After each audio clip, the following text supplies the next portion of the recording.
वज़ीर आज़म मोहम्मद शहबाज शरीफ ने कहा है कि पाकिस्तान और ईरान आलमी अमन और मुस्लिम उम्मा के इत्तेहाद के लिए पुरअज़्म है। इस्लामी जमहूरिया ईरान के पार्लियामेंट के सफ़ीर डॉक्टर मोहम्मद बाकिर कालिबाफ ने वफ़द के हमरा वज़ीर आज़म शहबाज शरीफ से इस्लामाबाद में मुलाकात की। वज़ीर आज़म शहबाज शरीफ ने ईरान के साथ बिरादराना बाहमी ताल्लुकात का जिक्र करते हुए स्पीकर ईरानी पार्लियामेंट और वफ़द का इस्तकबाल किया।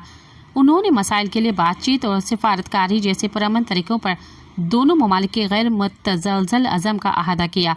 शहबाज शरीफ ने ईरान के सुप्रीम लीडर आयतुल्लाह अली ख़ामनाई और सदर मसूद पुज़ेशकियां के लिए इज़्ज़त और तकरीम और खैर सगाली के पैगाम दिए।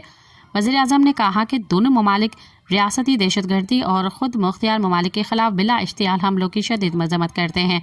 पाकिस्तान और ईरान बदकिस्मती से दहशतगर्दी का शिकार रहे हैं। दोनों ममालिक पूरी दुनिया के लिए अमन और खुशहाली और इलाक़ाई ताउन के अलम बरदार। सब्सक्राइब कयो अवामी न्यूज़ HD खे ऐं ताज़ा तरीन ख़बरुनि लाइ ॾिसंदा रहो अवामी न्यूज़ HD।